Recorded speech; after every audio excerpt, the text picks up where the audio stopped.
Hello people, ఎలా ఉన్నారు అందరూ? Welcome to our channel Kavya vlogs Telugu. ఈ వీడియోలో శ్రీ వరసిద్ధి వినాయక స్వామి దేవస్థానం అనేది నేను చూపిస్తాను. ఇది కాణిపాకంలో ఉంది. ఈ టెంపుల్ టైమింగ్స్ ఏంటి, ఎలా వెళ్ళాలి, ఈ టెంపుల్ యొక్క ప్రాముఖ్యత ఏంటి, ఈ టెంపుల్ చుట్టుపక్కల ఇంకా ఏ టెంపుల్స్ ఉన్నాయి, ఈ డీటెయిల్స్ అన్ని నేను ఈ వీడియోలో వివరంగా మీకు చెప్తాను. కాణిపాకం తిరుపతికి 65 కిలోమీటర్స్ దూరంలో ఉంటుంది. రెగ్యులర్ గా బస్సెస్ అనేవి అవైలబుల్ గానే ఉంటాయి కాణిపాకంకి. సో ట్రాన్స్పోర్టేషన్ కి అనేది ప్రాబ్లం ఏమీ ఉండదు. మార్నింగ్ 4 AM నుంచి టెంపుల్ అనేది ఓపెన్ చేస్తారు. 11 నుంచి 12 PM వరకు దర్శనంకి అనేది బ్రేక్ ఉంటుంది. సో టెంపుల్ విజిట్ చేసే వాళ్ళు ఇది చూసుకొని వెళ్ళాలి. ఇంకా నైట్ 9 PM వరకు టెంపుల్ అనేది ఓపెన్ లో ఉంటుంది. ఇవి వచ్చేసి టెంపుల్ టైమింగ్స్. స్వామివారిని మనం దర్శించుకోవాలంటే ఫ్రీగా కూడా వెళ్ళొచ్చు. అదే కాకుండా కొంచెం ఫాస్ట్ గా వెళ్ళాలి అనుకుంటే 2 టైప్ ఆఫ్ టికెట్స్ అనేవి అవైలబుల్ గా ఉన్నాయి మనకి. ఇది 100 రూపీస్ టికెట్ ఒకటి ఉంది, అంతేకాకుండా 150 రూపీస్ టికెట్ కూడా ఉంది. 150 రూపీస్ టికెట్ అయితే ఇంకా ఫాస్ట్ గా వెళ్తాము, అది అతి శీఘ్ర దర్శనం టికెట్. ఇక్కడ స్వామివారు స్వయంభూగా వెలిసారు. అంతేకాకుండా ఇక్కడ స్వామి ప్రతి సంవత్సరం పెరుగుతూ వస్తారు అని అందరూ నమ్ముతూ ఉంటారు. గుడికి ఇంకొక ప్రాముఖ్యత కూడా ఉంది. ఇక్కడ ప్రమాణాలు అనేవి వేస్తారు. ఎవరైతే అబద్ధం ఆడుతున్నారో లేకపోతే ఏదన్నా గొడవలు ఉన్నప్పుడు అలాంటప్పుడు ఇక్కడ స్వామివారి ముందు ప్రమాణం అనేది చేస్తారు.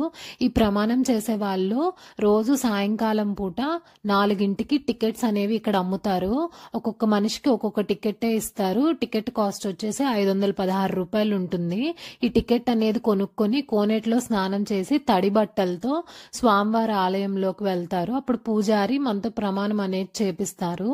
ఇది గనక తప్పుడు ప్రమాణాలు గనక ఇక్కడ చేస్తే స్వామి అనేది శిక్షిస్తారు అనేది ఒక నమ్మకం. ఈ ప్రమాణాలు అనేవి అయిపోయిన తర్వాత గుడి అనేది మొత్తం శుభ్రం చేస్తారు సాయంకాలం పూట. ఇది రోజు ఈ ప్రమాణాలు అనేవి చేస్తారు. ఓన్లీ సాయంకాలం పూట మాత్రమే ఈ ప్రమాణాలు అనేవి చేస్తారు. ఇది ఓన్లీ కాణిపాకంలోనే ఇలా మనం చూడొచ్చు. ఇంకే టెంపుల్లో ఇలా దేవుడి ముందు ప్రమాణాలకి ఇలా టికెట్ తీసుకొని ఇట్లాంటి ప్రొసీజర్ ఇంకెక్కడా ఉండదు.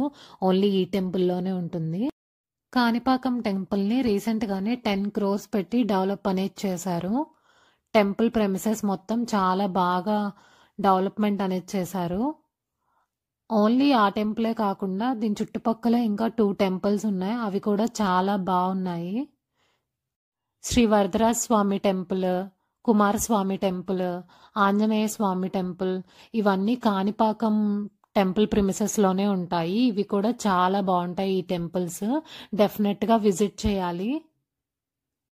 కుమారస్వామి టెంపుల్లో శివుడు, పార్వతి, కుమారస్వామి, వినాయకుడు ఇవన్నీ విగ్రహ రూపంలో ఉంటాయి. నందీశ్వర్లు కూడా ఉంటారు. చాలా బాగా డెవలప్ చేశారు ఈ టెంపుల్ కూడా.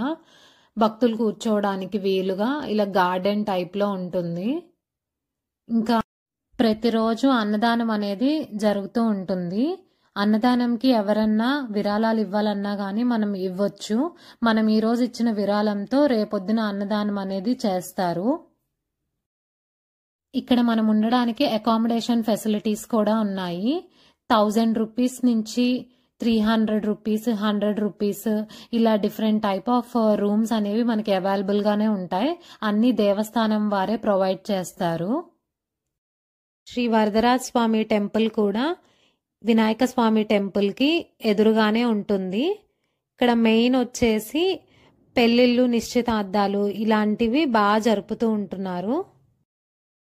కాణిపాకంలో వినాయకుడి ముందు మనం ఏ కోరిక కోరుకుంటే అది తప్పకుండా నెరవేరుతుంది.